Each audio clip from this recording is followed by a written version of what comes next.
this truck actually comes from another interior shop here in town. Artisan tricks. It feels comfortable to me, but how does it feel to you? You're the one driving the truck. I received it. My price was actually about 2.5 times more than the shop that it came from, so price was not an issue. And I just want to see how you guys relate to that out there.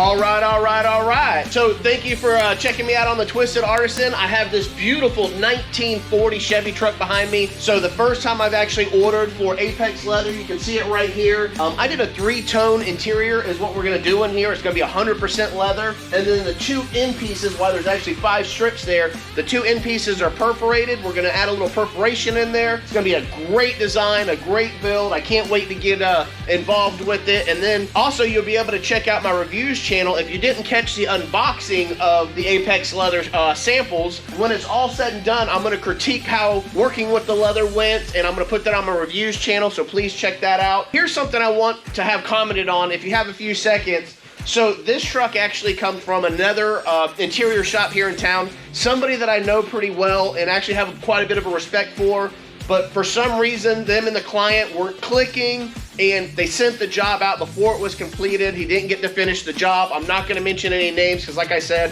I have a bit of respect for him. My price was actually about 2.5 times more than the shop that it came from, so price was not an issue. And I just wanna see how you guys relate to that out there as far as that goes. Don't hesitate to take on a job that somebody else did, and that's why I wanna bring this up. Okay, today we're gonna build custom contoured seat foam for the 1940 Chevy truck that we have.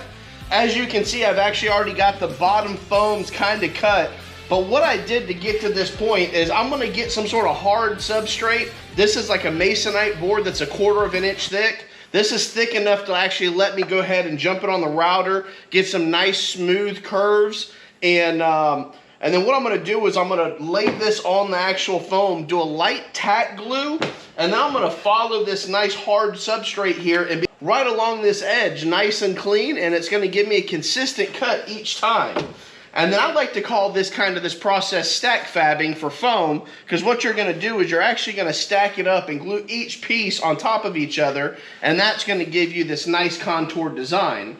Now, when I'm designing my foam, what I like to do is I actually like to resemble the curves on the back side of your body where your butt and your legs are gonna be.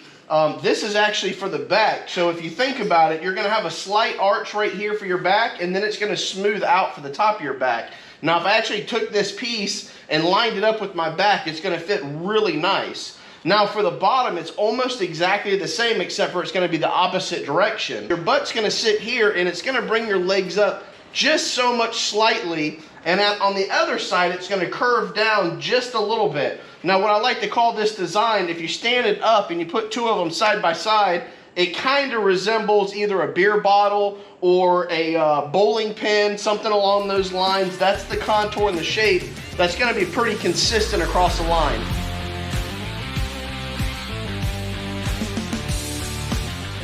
Okay, so we have all the backrest insert foams cut. You can see them right here. Once again, they're bolstered just slightly at the bottom to give you a little bit of a contour, lumbar support, and then they thin out at the top, just like standard factory foams do. It's gonna have, this is your insert for the bottom or the center piece of the foam, and this is gonna be the outer bolster piece. And this is gonna, by just adding 1 inch of foam, it's gonna allow me to contour and give you those nice outer bolsters that you liked, where I can add a nice little wing for accent and the sewing. So that's kind of what I'm gonna do there. Now, when I get to that point, I'm gonna use just a standard ruler to add that inch to the template that I already have. You already seen the template that I have. I'm just gonna drop a 1 inch ruler on the back side of that and use that to lengthen the ruler out, or to lengthen the actual pattern out. And we're gonna go ahead and cut these bolsters. All right, so I'm over at the sew table, and I'm gonna do these inserts. They're gonna have a whole bunch of these little pieces I've cut out I'm gonna have to sew together. And I have an older sewing machine. It's an old Chandler.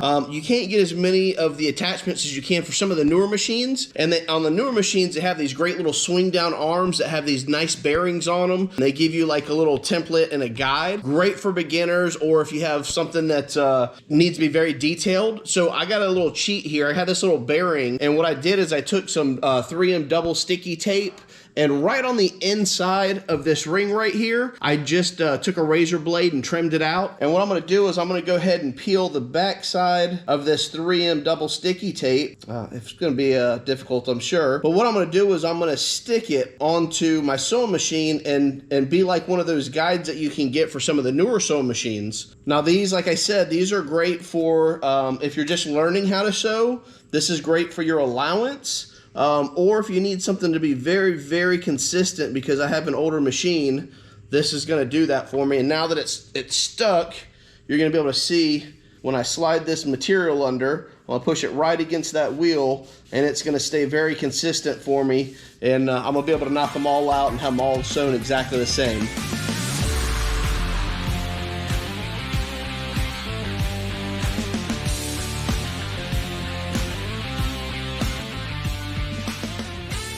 Okay, now we're gonna build the backrest foam. As you can see, we already have the insert right here pre-cut, as well as the outside bolsters. Now we made a neat little template. I think I showed this maybe a little earlier in the video.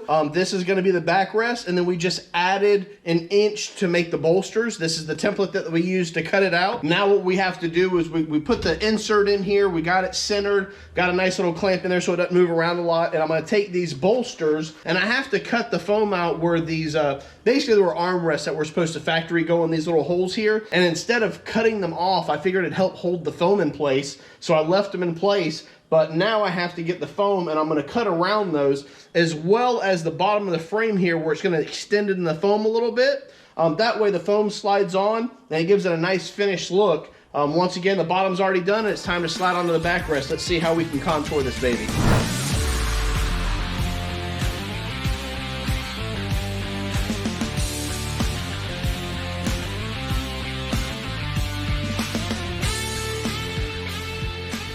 So we've made the adjustments to make everything actually fit on the frame where everything can be connected together. Now what I'm gonna go ahead and do is I'm gonna go ahead and take the bulk of this wing out, so when we get the side grinder out, we can grind it down nice and smooth, and we'll glue these together before we do that. Basically it's gonna be a hacksaw blade. This takes quite a bit more practice, but you're gonna get this foam and you're gonna go straight up and down and run it back and forth on this line here. And that's gonna do the same thing that a foam saw would do. All right, so these will be the last two steps. So we're gonna do the same thing on putting the bottom border on, just obviously like we did on the bottom cushion, except for this is only gonna take 1 inch foam. Except for these two pieces, I've actually pre-marked out right here. Gets a little deeper right here, so I think I'm gonna put a piece of 1/2 inch foam right here, and then I'll cover it with a piece of 1/4 inch foam to make a nice little taper down into 1 inch. That'll be the boxing for the, for the rest of the seat. All right, so what we did now is we took the top layer of foam with all the contours in it, and we laid it on top of a piece of 1 inch standard foam, and I went ahead and just drew the outside perimeter. Now, once I flip it up, you can see I went ahead and skipped ahead a little bit, and where I said I was gonna put that 1/2 inch piece of foam and that 1/4 inch piece of foam to give it that rise, it's already installed on here. So once I cut this out and lay it over top of that, it's just gonna give it a nice even rise once the cover's on. Now, as far as where all these lines came from, you have the outside line, which is obviously the shape of the main foam, and then the inside line where I just took and transferred where we marked it on the frame of the seat, and I took that line and transferred it to this foam here. Now my foam saw is down, but with 1 inch foam, I think I can cut with my Kai scissors pretty straight on this foam. Now on the inside piece, I wasn't as worried about how clean it was gonna be, but on this outside piece, I'm gonna take a little bit more time and make sure it's just a slightly cleaner line, because this is what's gonna be visible. So we're at the second stage of the bottom seat foam repair. I want to go over a couple of the items with you. We're going to need our foam saw again, of course our glue gun. Down here we're going to need a Sharpie. We're going to mark out where everything goes. Some 2 inch foam. We're lucky enough that that's the exact thickness of the frame.